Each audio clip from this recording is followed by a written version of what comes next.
자, 기도하고 시작하겠습니다. 참 좋으신 하나님 아버지 감사합니다. 저희들 일주일 만에 또 이렇게 만나고 함께 하나님의 말씀을 묵상하며 그 말씀에 담긴 하나님의 뜻을 기억하길 원합니다. 주님, 저희들에게 깨우침을 더하여 주시고 또 깨달은 바대로 하나님의 말씀에 순종할 수 있는 또 순종함으로 하나님의 나라를 위하여 또 살아가는 저희들이 될 수 있도록 주님 인도하여 주시옵소서. 오늘 오후에는 모든 시간 주님께 맡겨드리면서 예수님의 이름으로 기도드립니다. 아멘. 네, 고난주간 잘 보내셨습니까? 자, 우리 화요일은 그 고난주간에 대한 특별 그 본문을 가지고 함께 진행을 했었습니다. 예수님이 예루살렘 입성한 그 일요일부터 시작을 해서 부활하신 그 일요일까지 그 과정들을 저희가 함께 살펴보면서 이것저것 많은 이야기들을 함께 나누었어요. 혹시 여러분들은 예수님이 십자가에 달려 죽으신 날이 언제인지 혹시 아세요? 어느 요일인지 혹시 아십니까? 금요일로 우리가 알고 있죠. 금요일에 우리가 순환 예배도 드리고 금요일에 예수님이 십자가에 달려 죽으셨습니다. 언제 부활하셨죠? 3일 뒤가 아닙니다. 사흘 만에. 그래서 금, 토, 일요일 아침에 예수님이 부활하셨다라고 우리가 알고 있습니다. 자, 그러면 토요일에 예수님이 어디 계셨을까요? 육체는 무덤에 계시죠. 자, 그러면 그 영은? 예수님의 영은 하늘에 계실까요? 지옥에? 그래서 우리가 예수님이 십자가에서 죽으시고 난 후 어디에 계시는지에 대한 그 논의, 또 거기에 대한 우리가 많은 알미 사실 잘 없어요. 그 이유는 또 그 많은 역사적인 그런 흐름 때문에 그렇습니다. 성경 다 있으시죠? 성경, 휴대폰 말고 성경 앞쪽에 보면 사도신경이 있습니다. 그죠? 이 대한 그 성서 공회에서 성경을 개정판으로 이제 개정을 하면서 사도신경도 이제 개정을 했습니다. 개정을 하면서 그 아래에 주를 2개 달았어요. 주를 2개 달았습니다. 첫 주는 이 사도신경을 사도신조로도 번역할 수 있다. 이것이 하나고, 두 번째 주를 함께 같이 읽어볼까요? 두 번째 주. 장사되시어 지옥에 내려가신 지가 공인된 원문에는 있으나 대다수의 본문에는 없다. 이렇게 되어 있죠.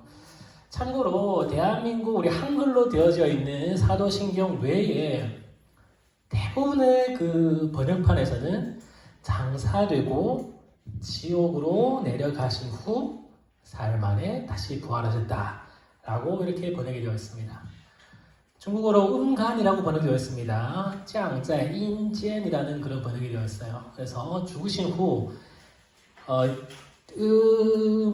속에 그 속으로 우리가 지옥이라고 그때 번역이 그렇게 되어 있는데 지옥에 내려가셨다라고 우리가 사도신경의 원문에 그렇게 고백을 하고 계신다라는 겁니다. 자, 그러면 예수님은 지옥에 가서 뭐 하셨을까요? 고난당하셨다고요? 지옥에 가서 뭘 하셨을까요?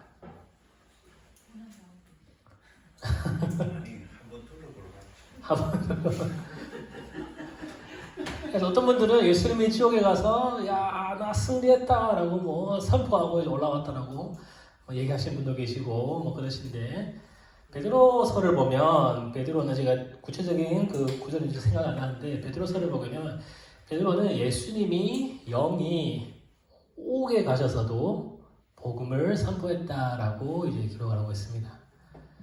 그래서 우리가 가끔 그런 생각하잖아요.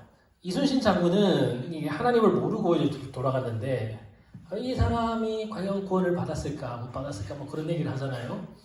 그러니까 예수님이 지옥에 가셔서 죽음의 권세를 깨뜨리시고 그곳에서 복음을 선포하시고 다시 부활하셔서 어떤 분들 하는 얘기는 예수님이 통치가 임하지 않은 곳이 한 곳도 없게 되었다라고 얘기를 합니다. 그래서 이 땅에서 죽고 부활하시면 그분의 권능이 이 땅에만 국한되어 있고 그 지하의 세계에는 손길이 못 미친 거 아니냐라는 그 의혹에서 예수님이 장사되시어 지옥에 내려가심으로 그 통치는 천상과 천하, 지옥 모든 곳에 이제 예수님의 통치하심이 임하게 되었다라는 것을 뜻하고 있습니다.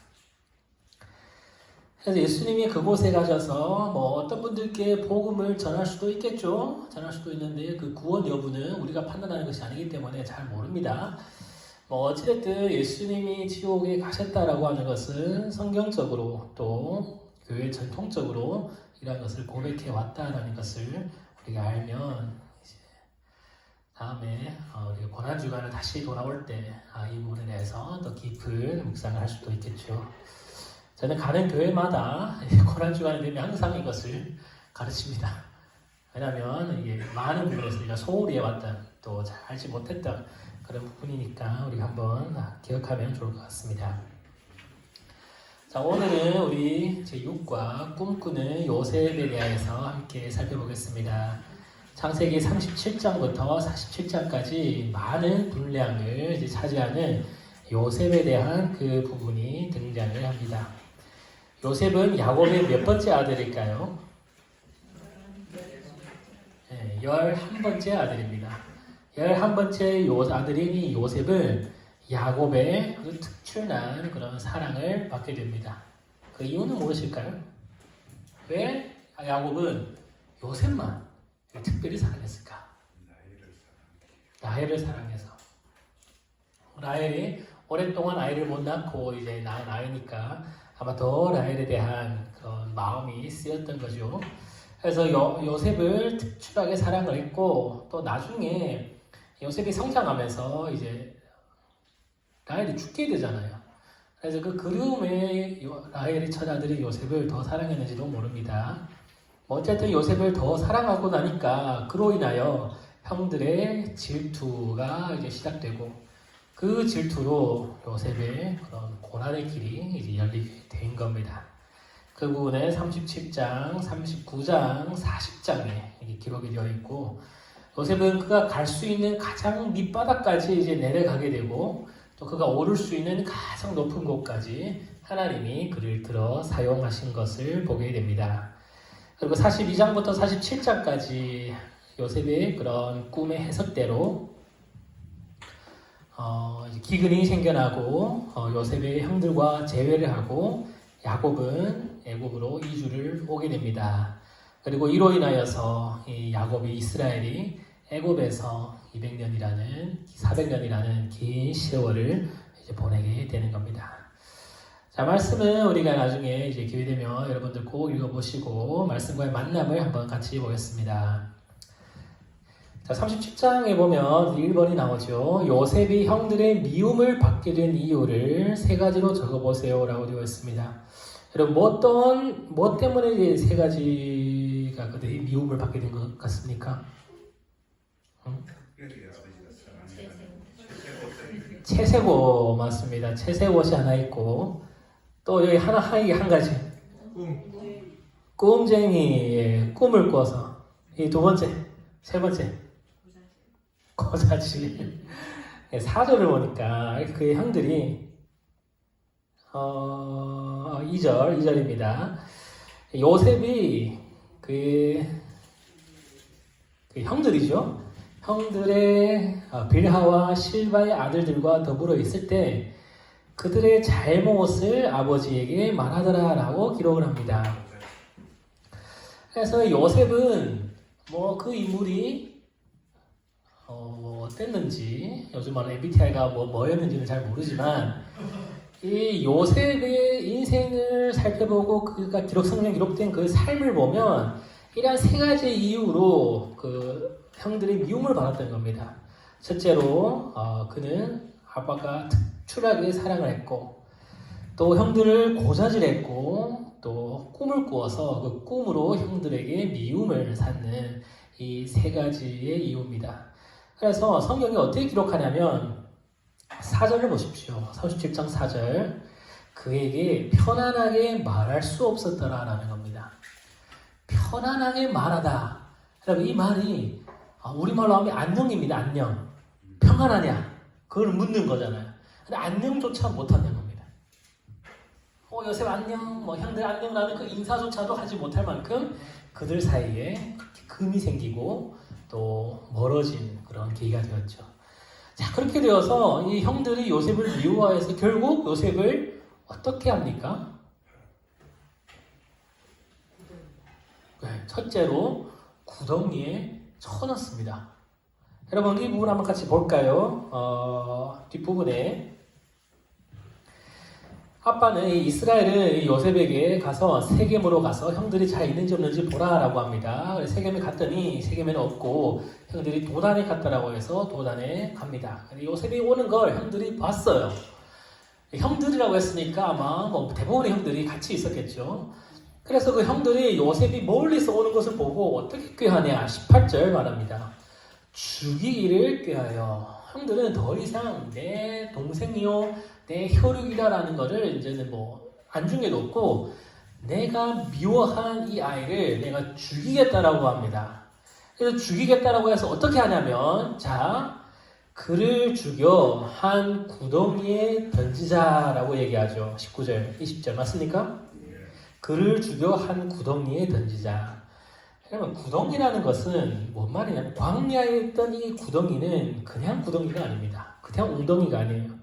여기 물을 담아놓고 지나다니면서 이제 가축들이 물을 먹기도 하고 그 물로 씻기도 하는 비상식수라고 할 수도 있는 그런 비상수를 저장해 놓은 그런 저장소 같은 곳입니다. 자, 그런데 이 구덩이에 요셉을 쳐 넣었는데 어떤 구덩이랍니까? 24절 보세요. 그를 잡아 구덩이에 던지니 그 구덩이는 빈 것이라. 그 속에 물이 없었더라. 마땅히 물이 있어서 그곳에서 요셉을 빠지게 하고 그곳에서 죽게 만들어야 하는 것인데 그 웅덩이는 물이 없는 빈 웅덩이였다는 겁니다. 왜 하필 그들은 빈 웅덩이에 요셉을 넣었을까요? 그것은 하나님이 예비하신 웅덩이였기 때문입니다. 그 웅덩이는 보통 웅덩이가 아니에요. 하나님이 그곳에서 그 요셉의 생명을 구원하기 위하여 빈 웅덩이, 마른 웅덩이를 준비하고 그곳에 요셉이 들어간 겁니다. 광야의 웅덩이에 빠지는 것은 육체적으로 고통이요, 현실적으로 비극입니다. 맞죠? 형들에게 배신을 당해, 형들의 미움을 사, 그리고 아무런 살 길이 없는 그 구덩이에 이제 빠진 것은 육체적으로, 현실적으로, 또 정신적으로 굉장히 어려운 일이지만 또 이로 인하여 그럼으로써 이 요셉은 종살이로 팔려가기도 합니다. 또 억울하게 옥살이를 합니다. 그럼에도 불구하고 요셉은 아는 거죠. 나를 이 웅덩이, 빈 웅덩이에 빠뜨리게 한 그 하나님이 나와 함께하고 계시는구나. 때문에 내가 빠진 이 웅덩이는 물이 없는 웅덩이고 내가 간 그곳은 군대 장관의 집이고 또 내가 있는 그 감옥은 큰 죄수를 이제 가두된 그런 감옥이라는 것을 요셉은 아는 거죠. 요셉과 같은 이러한 훈련 과정을 거쳐서 하나님의 때에 하나님의 도구로 세움을 받게 되는 겁니다. 때문에 요셉의 시작부터 하나님이 간섭하시고 하나님의 크신 손이 요셉을 붙잡아 주시고 요셉을 하나님께로 인도하고 계신다는 것을 우리는 알 수 있습니다. 그 시작은 인간적인 눈으로 볼 때 너무나 안 됐어요. 너무나 괴롭고 너무나 탄탄대로가 아니라 이건 가시밭길인 것 같은 그런 길임에도 불구하고 그 길이 하나님이 도우시는 참된 길이라는 것을 우리는 요셉이 빠진 그 마른 구덩이에서 알 수 있는 겁니다. 자, 그래서 요셉이 구덩이에 빠졌습니다. 그 요셉을 구원하자라고 말한 사람이 누굽니까? 말한 사람은 르우벤입니다. 행동에 옮긴 사람은 누굽니까? 유다인 겁니다. 여러분 여기서 르우벤은 첫째, 유다는 셋째입니다. 근데 르우벤이라는 이 사람을 보면 어떤 사람이냐면 이 요셉이 그들의 손에 붙잡혔을 때 21절 그들이 요셉을 죽이겠다라는 것을 르우벤이 듣고 요셉을 이제 구하자라는 생각을 합니다. 그래서 그들에게 이르되 피를 흘리지 말라 그를 광야 그 구덩이에 던지고 손을 그에게 대지 말라라고 하여서 어떻게든 그를 구하자라고 생각을 합니다. 자, 그렇게 생각은 하는데 정작 필요할 때에 이 르우벤이 없습니다. 그죠? 그 아래에 보면 26절 유다가 형제들에게 말하되 그때 르우벤은 어디 갔는지 사라졌어요. 없어요. 이 동생을 구하려고 했을 때 마땅히 르우벤이 나서서 우리 얘를 구하자, 어디 생명을 해치지 말자 이렇게 해야 해도 하는 것이 맞겠지만 르우벤은 없고 언제 나타납니까? 요셉을 다 팔아서 보냈을 때에 29절 르우벤이 갑자기 나타나가지고 구덩이에 이르러 보니 요셉이 없어서 막 옷을 찢고 막 말하는 겁니다. 아이가 없도다 나는 어디로 갈까. 결국에 르우벤이라는 사람은 책임지는 일을 잘 안 하는 사람입니다. 또 이 운이 언제 나오냐면 한 2장쯤 됐을 때 형들이 요셉한테 나와서 식량을 꿉니다. 자, 그때 요셉이 형들을 돌려보내면서 식량을 더 사기 위하여서 뭐 갖고 오랍니까? 뭐 데리고 오랍니까? 막내 동생을 데리고 오라죠. 자, 막내 동생을 데리고 오라는데 그 말을 듣고 야곱이 굉장히 화가 나요. 너희들 왜 막내 동생이 있다 얘기했냐만 그럽니다. 자, 그때 르우벤이 얘기를 합니다. 막내 동생을 나한테 맡기세요. 내가 반드시 데려오겠습니다. 내가 안 데려오면 내를 어찌어찌 하세요. 라고 르우벤이 이제 나섭니다. 자, 근데 정작 1년 후에 그들이 기근이 심해서 또 양식이 없을 때 누가 아버지에게 나아가서 양식 구하러 가자라고 합니까? 유다입니다. 르우벤은 또 이제 보이지 않는 겁니다. 그러니까 막 돌아왔을 때 먹을 양식이 있을 때 르우벤은 네, 다음에 내가 하겠습니다 라고 이렇게 나서는데 정작 이제 책임을 지고 그 일을 맡아야 됐을 때 장자인 르우벤은 또 감춰버리는 겁니다. 대신 유다가 나서서 내가 가서 양식을 갖고 오겠습니다. 내가 반드시 베냐민을 데리고 오겠습니다 라고 이제 얘기를 하고 책임지고 나가는 거죠. 결국 이런 그들의 인생의 흐름을 통하여서 49장에 야곱이 축복하면서 장자의 그 권위는 유다에게 넘어가고 장자로서 두 지파로 나뉘는 그 특권은 요셉에게 넘어가는 그런 일들이 일어나게 되었던 겁니다. 자, 이것은 그냥 하나의 에피소드로 우리가 지나가게 된 거고, 자, 2번 같이 봅시다. 그래서 요셉은 애굽 상인들에게 팔려서 누구의 집으로 갑니까? 네. 자, 37장 36절 보세요. 그 미디안 사람들은 그를 애굽에서 바로의 신하 친위대장 보디발에게 팔았더라.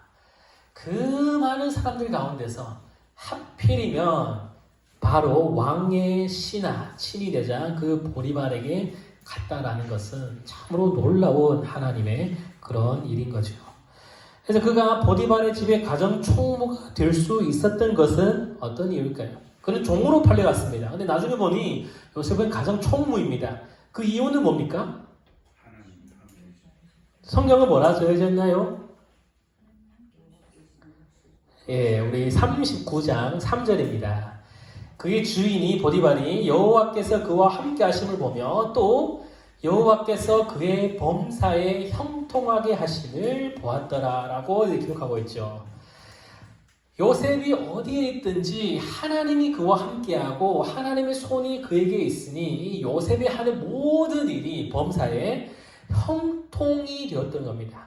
자, 그래서 저는 이 부분을 읽으면서 어떤 생각이 들었냐면 내가 어디에 있든지 중요하지 않다. 그죠? 우리가 대통령이 될 수도 있고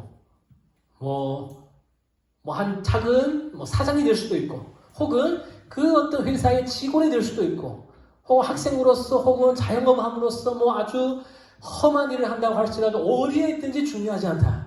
중요한 것은 하나님이 나와 함께하고 하나님이 내 모든 일에 함께하셔서 형통하게 된다는 겁니다.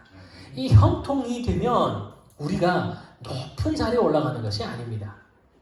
요셉의 형통이 결국 요셉이 보디발의 가정 총무가 되었지만 여러분 이 가정 총무도 결국 한 가정의 집사와도 같은 그런 사람이 아니겠습니까? 그러니까 그 자리에서 형통한다고 해서 그것이 이 세상에 보기에 굉장히 높은 부귀 영화를 누리는 것이 아니었더라는 겁니다. 그런데 중요한 건 내가 어디에 있든지 나를 형통하게 하시는 그 하나님이 나와 함께 하실 때 내 삶은 하나님께 붙들리게 된다는 겁니다. 똑같은 이야기가 어디에 있냐면 39장 23절에 있습니다. 이는 여호와께서 요셉과 함께 하심이라 여호와께서 그를 범사에 형통하게 하셨더라. 똑같은 말씀이죠. 그런데 이때 요셉은 어디에 있습니까? 감옥에 있습니다. 그는 감옥에 있을 때 보디발의 집에 있을 때 어디에 있든지 그가 낮은 곳에 있든 높은 곳에 있든 하나님이 함께 하심으로 그는 형통함을 누리고 살아가게 된다는 겁니다. 이 빌립보서인가 에베소서인가요? 우리 4장 12절인가? 주 하나님과 함께 했으면 내가 모든 것을 할 수 있다라는 빌립보서 4장 12절일 겁니다. 우리 그 말씀을 너무 잘 알죠. 하나님이 나와 함께 하시면 나는 무엇이든지 할 수 있다. 자, 근데 그 전에 바울이 뭐라고 말씀하는지 혹시 아십니까? 나는 비천에 처할 줄도 알고 부귀에 있을 줄도 안다. 이 말은 나는 어떤 곳에 있을 줄도 다 안다는 겁니다. 내가 부자 될 수도 있고 가난해질 수도 있고 내가 사업이나 뭐든지 이 사업이 잘 될 수도 있고 혹은 막혀서 또 잘 안 될 수도 있고 어떤 상황이라도 하나님이 나와 함께 하시면 나는 모든 것을 할 수 있다는 겁니다. 그것이 오늘 요셉의 이 인생에서 그대로 드러나게 되는 거죠. 여러분들은 지금 어떤 곳에서 어떤 삶을 살고 있다라고 스스로 생각을 하고 계십니까? 여러분들이 살고 있는 그 삶이 여러분들의 삶 속에서 하나님이 함께 하실 삶이다라는 그 고백을 들을 수 있었으면 좋겠습니다. 내가 살아가는 이 앞길이 큰 행운이 없을 수도 있어요. 그럼에도 불구하고 하나님이 함께 하시면 하나님이 형통하심을 누릴 수 있는 겁니다. 요셉처럼 바울처럼 비천에 거할 줄도 알고 부귀에 처할 줄도 아는 그런 사람이 진정 하나님의 복받는 사람이 아니겠습니까? 그래서 요셉은 억울하게 감옥에 갑니다. 그 억울한 감옥살이의 그 이유는 여러분 다 아실 거죠. 보디발의 아내가 그를 유혹했고 그 유혹에 이제 뿌리치고 도망했더니 결국 더 안 좋은 곳으로 내려갔습니다. 그 감옥에서 요셉은 누구를 만납니까? 40장 1, 2절에 보면 바로가 그 두 관원장, 술 맡은 관원장과 떡 굽는 관원장을 노하여 친위대장의 집안에 있는 옥에 갇혀서 하필이면 그곳도 요셉이 있는 곳입니다. 그래서 그곳에서 요셉이 그들을 수종들며 그들과 함께합니다. 자, 그때 요셉에게 특별한 어떤 재능이 주어집니다. 그 재능이 꿈을 해석하는 재능이 되는 거죠. 그래서 그 두 사람이 동시에 꿈을 꾸고 그 꿈을 요셉이 해석해 줍니다. 어떤 꿈을 꾸었습니까? 기억나십니까? 술 맡은 자는 어떤 꿈을 꾸었습니까? 복직되는 꿈을 꾼 건 아니죠. 포도나무가 있다. 내 앞에 포도나무가 3가지가 있고 3송이가 있고 포도송이가 익었고 내가 그 송이로 이제 포도주를 짜서 바로의 잔에 드렸다라고 하죠.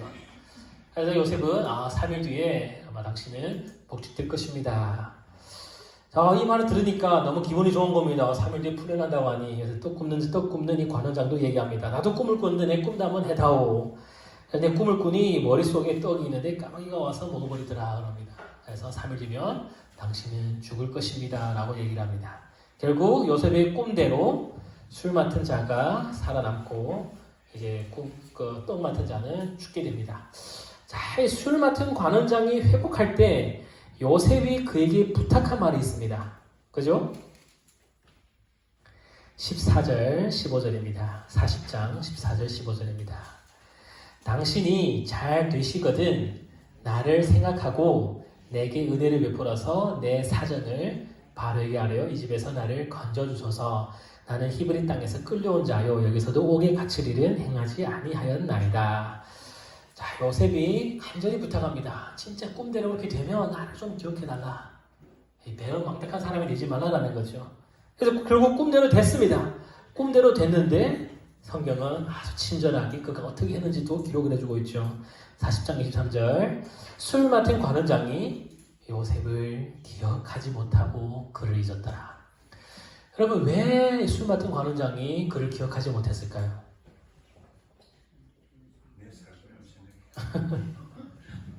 저는 우연이 아니라고 생각합니다. 이거 하나님이 때가 아직 안 된 거죠. 어떨 때가 필요할까요? 풍년이 오고 흉년이 오는 그 14년의 그 때가 아직 오지 않았던 겁니다. 만약 이때 관원장이 이 요셉을 기억하고 바로에게 얘기해서 바로가 그를 풀어주었다면 그는 또다시 한 종으로서 수하인으로서 살아가야만 했었겠죠. 그러나 이 술 맡은 관원장이 그를 까먹고 바로가 꿈을 꾸고 그 바로의 꿈을 해석하는 그 일에 요셉을 불렀을 때 요셉은 총리까지 되는 그 하나님의 일하심을 이제 보게 되는 겁니다. 결국 뭡니까? 하나님의 때는 우리의 생각과는 많이 다르다는 거죠. 하나님이 역사하시면 반드시 하나님의 때가 있고 하나님의 방법이 있습니다. 여러분 요셉이 국무총리까지 되기까지 그 모든 방법이 인간의 어떠한 계략과 그 꾀처럼 된 거 있습니까? 아무것도 없죠.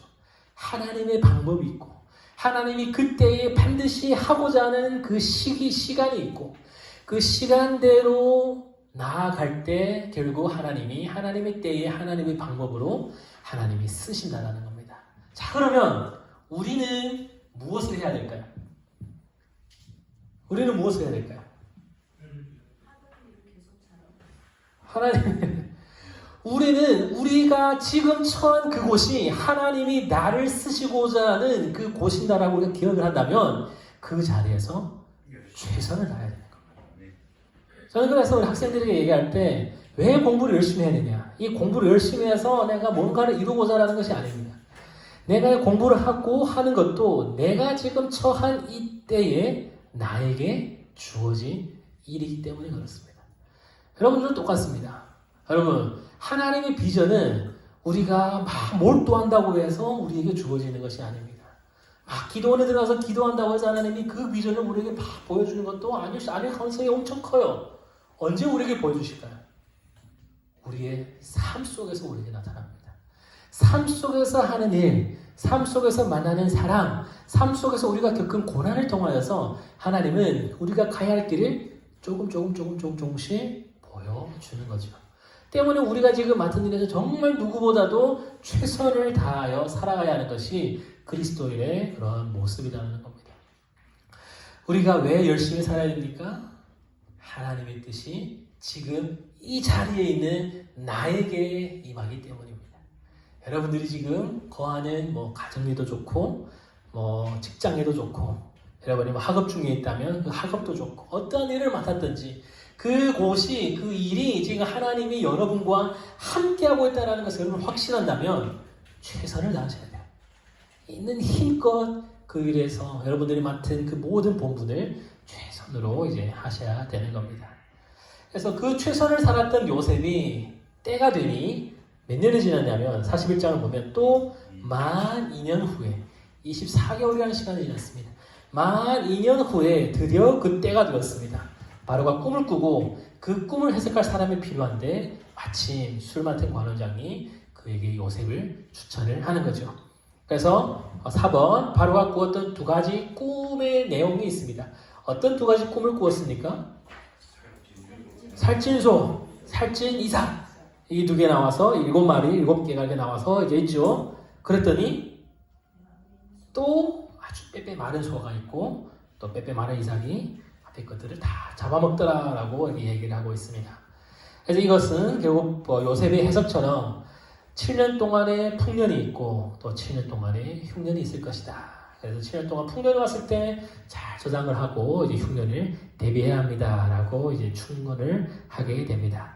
결국 이 일이 바로의 귀에 좋게 여겨서 바로가 요셉을 이제 국무총리로 임명을 하게 되는 겁니다. 41장 40절 너는 내 집을 다스리라. 내 백성이 다 내 명령에 복종하리니 내가 너보다 높은 것은 내 왕좌뿐이니라 라고 얘기를 하죠.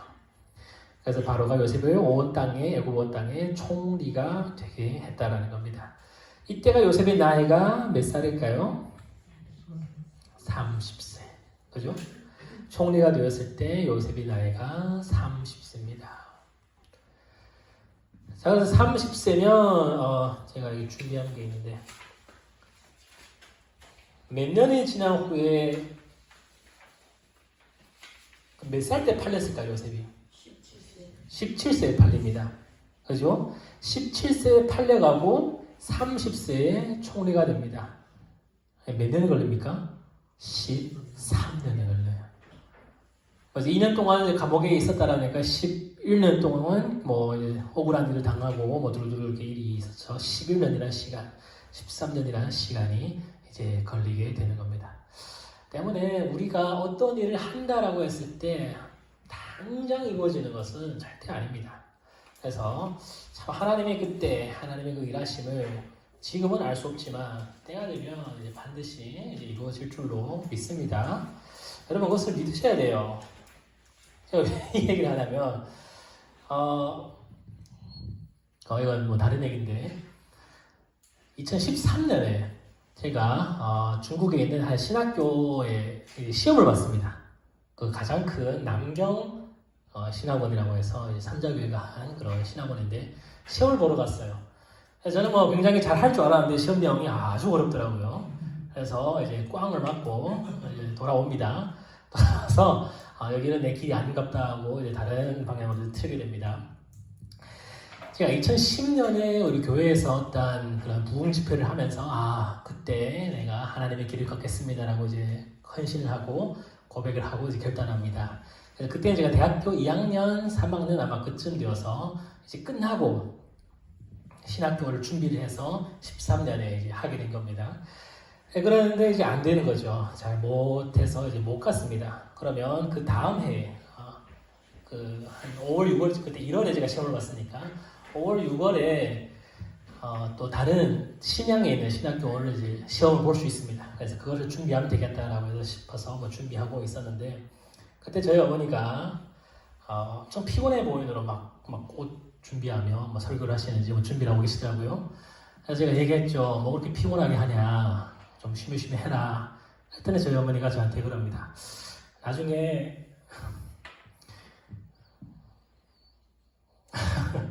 나중에 너희가 이제 커서 나를 대신해라는 그런 얘기를 하는 겁니다. 죄송합니다. 그래서 그 얘기를 듣고 뭐 그렇게 되겠다라고 싶어서 뭐 그랬죠. 저는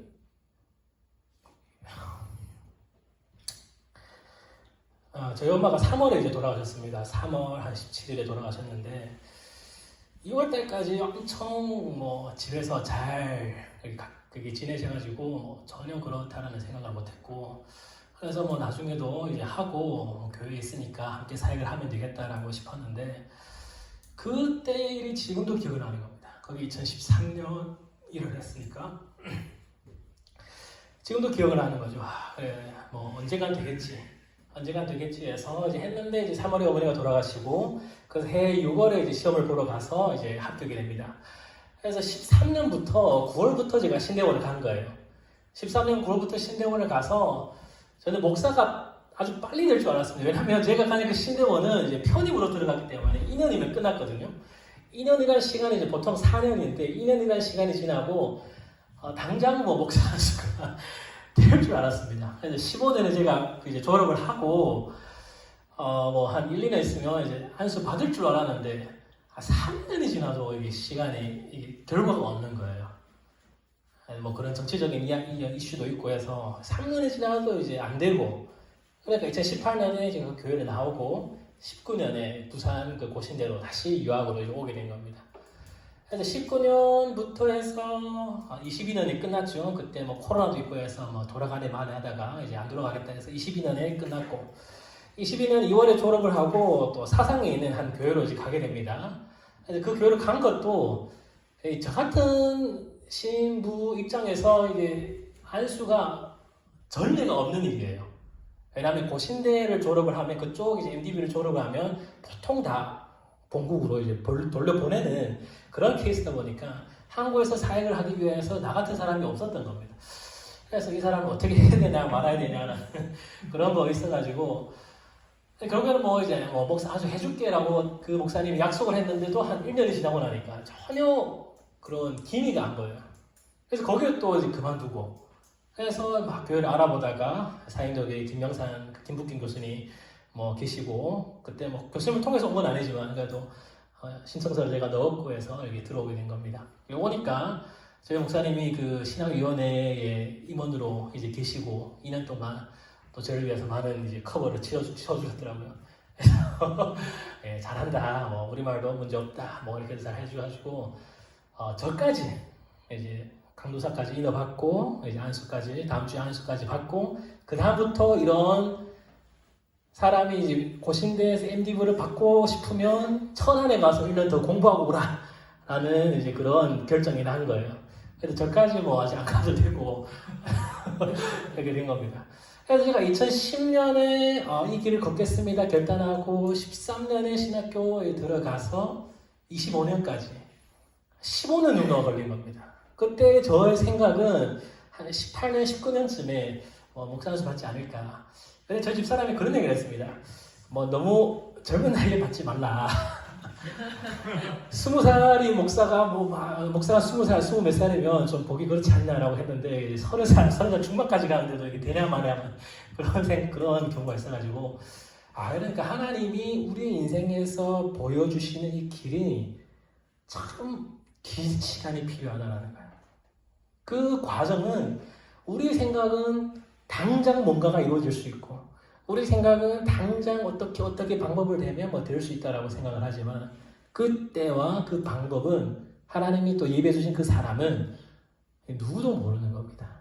우리가 그 처한 그 자리에서 최선을 다하고 우리가 열심히 살고 우리가 맡은 일에 또 정말 힘있게 다 이것을 감당할 때 그때 사람을 만나게 하시고 일을 겪게 하시고 결국 하나님의 것을 이루어 가지 않나 그런 생각을 듭니다. 저희는 항상 그 귀화를 한 3년 전부터 준비를 했습니다. 3년 전부터 나름대로 이렇게 하면 되겠지라고 했는데 하면 또 이 조건이 안 되고 또 조건에서 또 가면 또 조건이 안 되고 한 번 하면 1년에 한 번씩 하다 보니까 3년 동안 걸린 겁니다. 3년 동안도 지금 이게 잘 안 됐어요. 그래서 내년에 다시 한번 도전을 해봐야 되는데 4년째가 되는 거죠.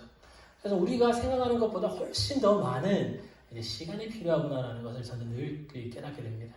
여러분은 마찬가지입니다. 우리의 삶 속에서 여러분들 향한 하나님의 그 큰 계획과 그 일하심이 저는 반드시 있을 것이라고 생각을 합니다. 근데 그때 방법, 시간, 또 어떤 사람을 통하여서 그거는 내 계획이 아무리 훌륭해 보이고 내 계획이 아무리 완벽해 보인다 할지라도 그때로 이루어지지는 아마 않을 겁니다. 그래서 우리가 할 건 겸허하게 하나님이 주어주신 그 일에 최선을 다하면서 또 감당하는 거겠죠. 그래서 언제 어디서든 여러분들이 맡은 그 일이 무엇이든 사소한 것이라도 최선을 다하면 오늘 우리가 본 그 요셉처럼 때에 따라서 하나님이 높게 들려 사용할 수 있을 것이라 믿습니다. 자, 이 42장 이렇게 마치고 43장 한번 같이 봅시다. 42장 우리 뒷부분에 형들이 나오네요. 자, 뒷부분에서 우리 야곱, 어차피 전 중동 그쪽에 기근이 엄청 심했으니까 야곱이 있던 이 가나안 땅도 아마 기근이 엄청 심했을 겁니다. 그래서 그 야곱도 들어보니 애굽에 양식이 있다라고 해서 형들을 보냅니다. 그때 베냐민을 안 보내죠. 베냐민을 안 보내고 10명만 보냅니다. 10명만 가는데 형들은 요셉인 줄 당연히 모르겠지만 요셉은 그 형들을 몇 년, 10몇 년이라는 시간이 지났어도 그 형들을 바로 알아보았던 겁니다. 그래서 요셉이 그 형들에게 요구한 것이 있습니다. 시므온을 남겨두고 갔다가 다시 오라. 그때 베냐민까지 이제 데리고 오라라는 겁니다. 왜 베냐민까지 데리고 오라 했을까요? 자기 죽이려 했으니까 그 동생도 죽였을 거야. 동생의 평안을 또 왜 하필 베냐민까지 데리고 오라 했을까요? 동생이 살아있나? 보고 싶었어. 아마 요셉 입장에서는 베냐민이 안 온 것에 대해서 의아했을 거예요. 그래서 물어봤죠. 베냐민 잘 있나? 뭐 동생 잘 있나? 뭐 아빠 잘 있나? 물어봤잖아요. 다 잘 있다라고 해서 이제 베냐민까지 데리고 오라고 합니다. 사실 요셉은 이 형들이 자기를 왜 팔았는지 몰랐을 거예요.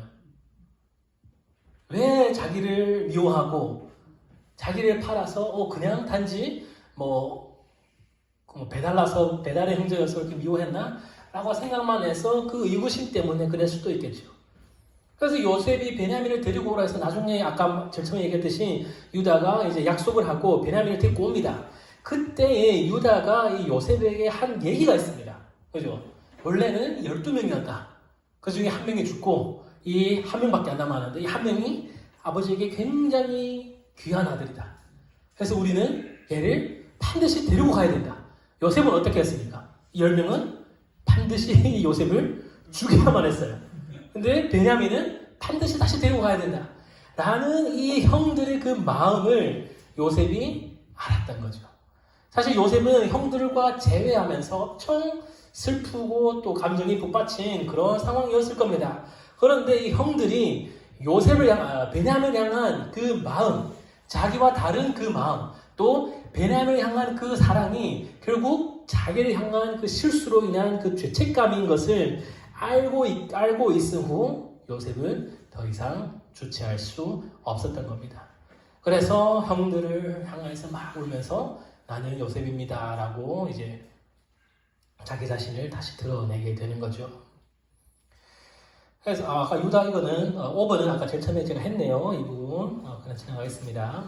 그래서 이 요셉은 자기가 하나님으로부터 지금 여기까지의 인도하심으로 여기까지 왔다라는 것을 너무 잘 알고 있었습니다. 그래서 45장 7절 6번에서 요셉이 형들에게 뭐라고 말씀합니까? 같이 한번 읽어봅시다. 45장 7절 시작. 하나님이 큰 구원으로 당신들의 생명을 구존하고 당신들의 후손을 세상에 두시려고 나를 당신들보다 저는 이 말은 너무 참 요셉이 대단합니다. 하나님이 당신들을 구원하기 위하여 당신을 통하여서 나를 팔았다는 말입니다.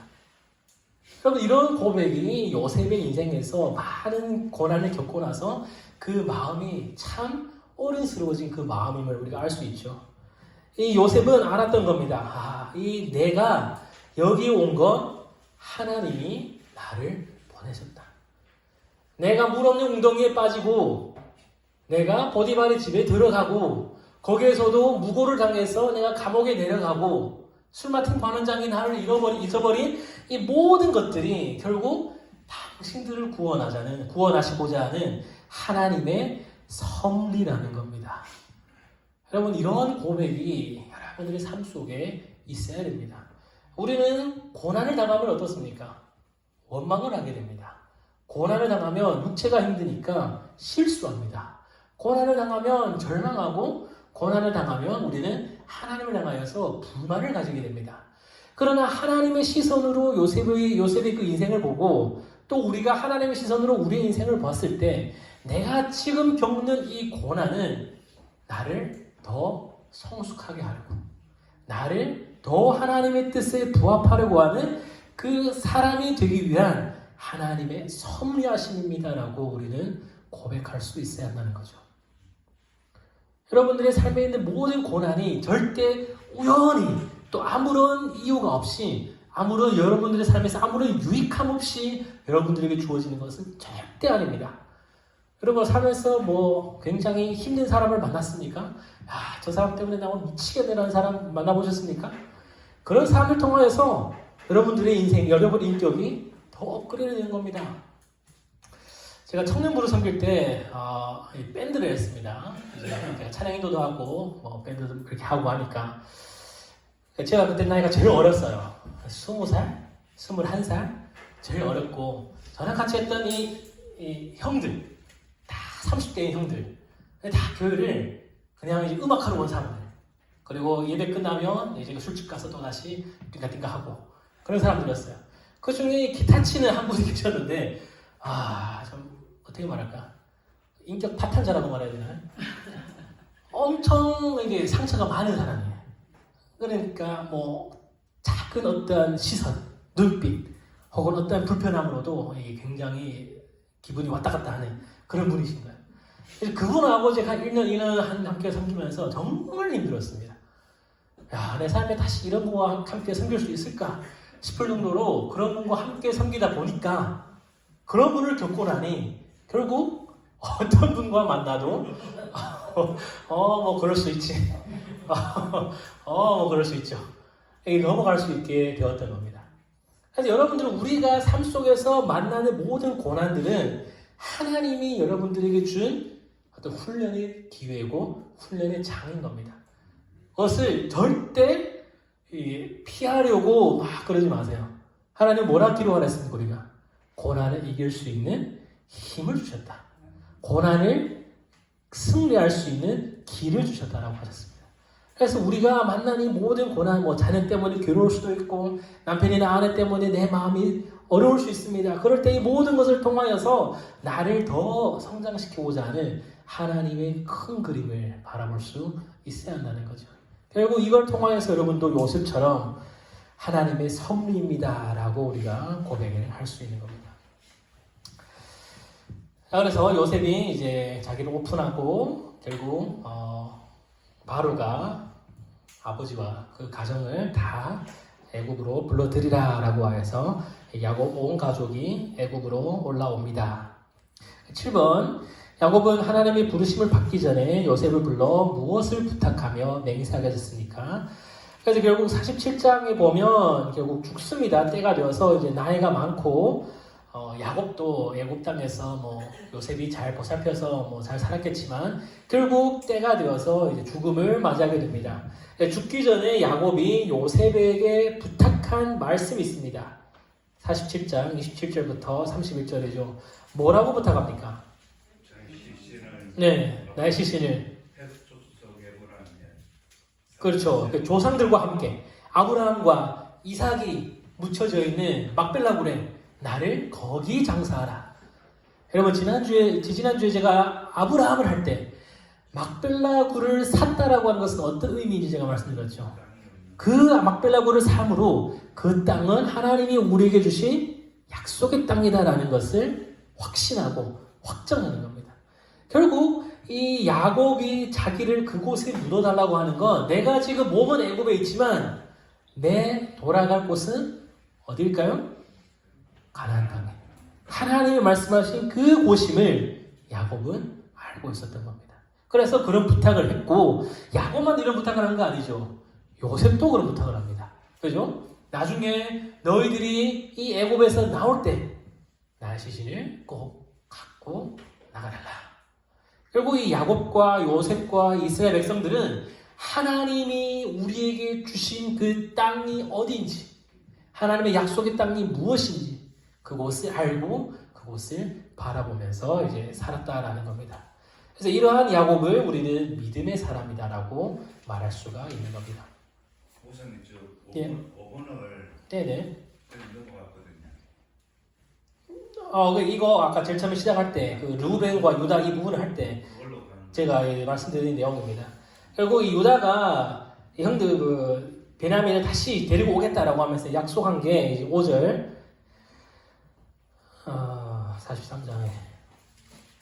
43장 5절 이제 다시 반드시 돌아오겠습니다. 우리가 내려가지 않은 아우가 나와 함께하면 절대 이제 요셉의 얼굴을 보지 못한다라고 했으니 9절 담보로 내 아들을 당신에게 맡기겠습니다. 그래서 내가 반드시 데려오고 내가 데려오지 못하면 영원히 죄를 지리다라고 얘기를 하고 있죠. 그래서 이런 부분들이 이제 요셉과 엄청 다른 그런 대우죠. 그래서 그들의 이런 달라진 모습이 단지 아까 얘기했듯이 뭐 아버지의 사랑을 따로 받았든지 혹은 뭐 채색 옷을 안 입혔든지 그로 인해서 된 것이 아니고 요셉이 죽고 나서 야곱이 어떻게 행동합니까? 슬퍼하죠. 근데 엄청 슬퍼합니다. 이 슬퍼함은 일반적인 그런 슬픔이 아니고 나를 지옥에 내려가달라고 할 정도로 식음을 전폐하고 뭐 굉장히 큰 슬픔. 성경에 보니까 그 누구도 위로를 해줬는데 그 누구의 위로도 받지 않았다라고 합니다. 결국 이 긴 시간 동안 아버지가 요셉을 향하여 이 슬퍼하는 것을 자신들 때문이잖아요. 자신들의 실수잖아요. 그것을 자녀들이 알았을 겁니다. 알고 나서 각별하게 베냐민에 대한 그런 관심과 사랑을 나타내지 않았을까 하는 생각이 듭니다. 자, 마지막으로 우리 야곱의 인생을 한번 다시 보겠습니다.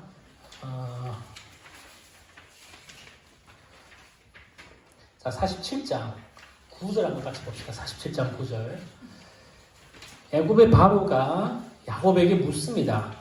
당신은 나이가 얼마요? 라고 물었더니 이제 얘기합니다. 나이가 이제 몇 살이다 얘기를 합니다.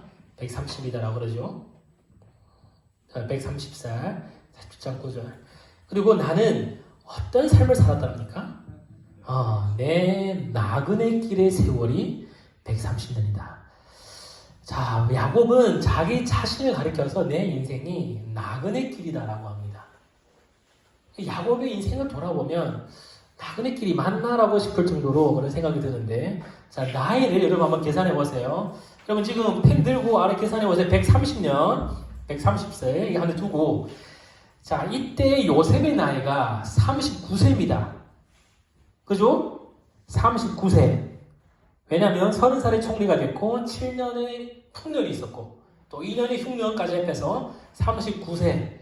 그러면 이 야곱이 요셉을 낳을 때 몇 살이라고 말합니까? 130에서 39를 더니 91살. 맞죠? 91살. 자, 91살 요셉을 낳고 나서 6년을 더 일했습니다.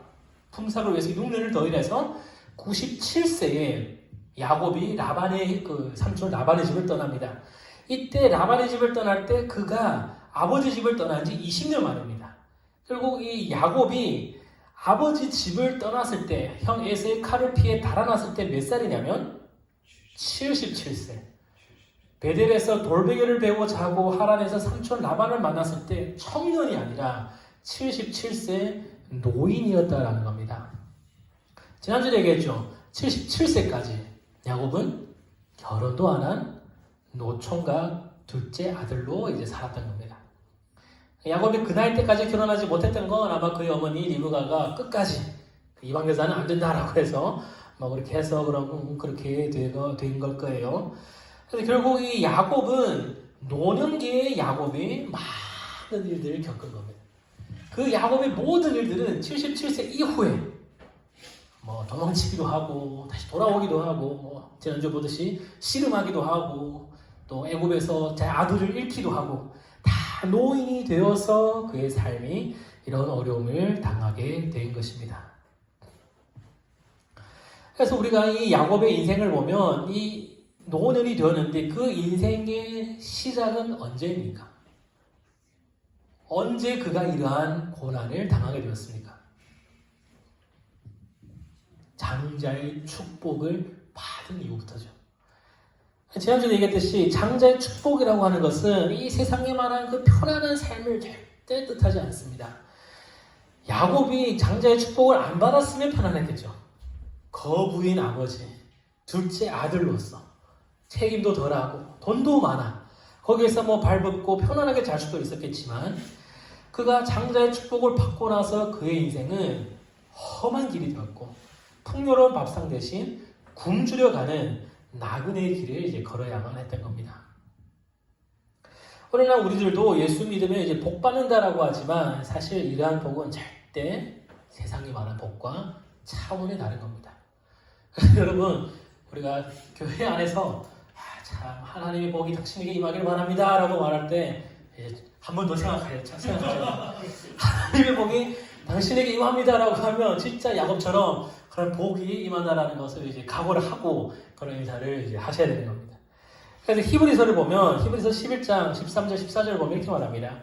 이 사람들은 다 믿음을 따라 죽었으며 약속을 받지 못하겠으되 그것들을 멀리서 보고 환영하며 또 땅에서는 외국인과 나그네임을 증언하였으니 그들이 이같이 말하는 것은 자기들이 본향 찾는 자임을 나타냅니다. 히브리서 기자는 이 믿음의 선진들은 항상 자기가 나그네의 삶을 살고 있다는 것을 알았다고 합니다. 왜일까요? 그들의 말하는 본향이 어디일까요? 아버지 집일까요? 아닐 겁니다. 그들은 하나님이 약속하신 그 땅을 바라보며 살았을 것이에요. 그곳이 가나안 땅이라고 이해할 수도 있지만 이 본향은 하늘입니다. 하늘을 사모하고 하늘을 바라봤던 거죠. 11장 16절입니다. 히브리서 11장 16절. 그들이 이제는 더 나은 본향을 사모하니 곧 하늘에 있는 것이다. 아브라함도 하늘에 있는 본향을 바라보았고 야곱도 하늘에 있는 본향을 바라보았고 요셉 또한 애굽에서의 그 삶이 종착지가 아니라 그것을 거쳐서 하늘의 본향을 바라본 나그네의 삶을 살고 있었다는 겁니다. 때문에 우리는 우리의 인생이 이 땅에서 나그네 인생임을 기억하고 그 나그네 인생임을 고백할 수 있는 자가 되어야 합니다. 하늘에 있는 더 나은 본향을 사모하게 되었을 때에 비로소 하나님께서 우리를 위하여 성을 마련해 주십니다. 그 성이 막벨라 굴이고 또 가나안 땅이 되는 거죠. 우리의 시선이 하늘에 있는 그 본향에 머무르지 않으면 이 땅에서 하나님은 절대 우리에게 그 거쳐가는 이거 뭐라 합니까? 트랜스퍼라는 걸 뭐라 그러지? 터미널 같은 걸 뭐라 그러지? 정류장 같은 것을 하나님이 절대 주지 않습니다. 우리가 이것이 종착지라고 생각하는데 하나님 주시겠어요? 우리의 종착지는 하늘입니다라고 고백할 때 하나님은 이 땅에서 아브라함에게 또 야곱에게 막벨라굴을 줄 수 있듯이 우리에게 그런 것들을 내려주신다라는 겁니다. 그래서 앞에 말씀드렸듯이 땅에서 흥하든 망하든 건강하든 연약하든 가졌든 가지지 못했든 그 어떤 상황에서도 하늘의 본향을 소망하며 열심히 그 나라를 위해 꿋꿋이 십자가를 지고 나그네의 길을 걷는 참 복된 자들이 되기를 바랍니다. 자, 우리 뒤에 있는 것을 같이 읽어봅시다. 말씀과 삶 같이 읽어보겠습니다. 1번 한번 같이 읽어볼까요? 시작. 요셉의 고난은 결코 자신만의 고통이 아니었습니다. 그의 고난으로 인해 하나님의 구속사는 이어져 갔고 언약 백성들이 기근의 고통에서 큰 구원을 받게 되었습니다. 이처럼 요셉을 사용하신 하나님은 오늘날에도 예수 그리스도를 믿음으로 하나님의 자녀가 된 우리를 구원의 선한 일에 사용하시기를 기뻐하십니다. 하지만 이 길은 평탄한 길이 아니고 고통이 뒤따르는 길입니다. 그럼에도 불구하고 그 결과는 영광스러운 것입니다. 우리에게 다가오는 고통을 잘 감당하는 것이 하나님의 구원과 영광에 동참하는 길임을 기억한다면 지금 당하는 어려움을 어떻게 이겨낼 수 있을까요? 제가 앞에 다 말씀드렸죠. 여러분들이 지금 당하고 있는 이 어려움이 하나님이 함께 하신다는 것을 여러분이 믿는다면 그 어려움 앞에서 절망하거나 낙심하진 않을 겁니다. 더 나아갈 힘이 여러분들에게 있기 때문입니다. 자, 두 번째, 우리 교회는 하나님의 공동체이고 하나님이 교회를 지키고 요셉을 통하여서 공동체를 살려나가듯이 우리를 통하여서 이 세상을 지켜나가고 이 교회를 살려나가고 이 국가의 소망이 된다는 겁니다. 그리고 우리의 삶이 우리의 민족과 우리의 나라와 우리의 도시와 또 우리 교회에 하나님이 쓰시고자 하는 귀한 일하심임을 믿으시고 또 그러한 가운데서 나는 무엇을 해야 될까? 이 가정에서 하나님이 나를 통하여서 하고자 하는 일은 무엇일까? 이 교회에서 하나님이 나를 통하여서 무엇을 하고자 하실까라는 것을 고민하는 그런 시간이 되기를 바랍니다. 자, 제가 잠깐 기도하고 우리 또 나누어서 함께 또 나눔을 갖도록 하겠습니다. 살아계신 하나님 아버지, 참 오늘도 저희들을 인도하시고 또 요셉을 통하여 하나님의 섭리, 하나님의 일하신 또 하나님이 역사하심을 믿음으로 바라볼 수 있게 하심에 감사합니다.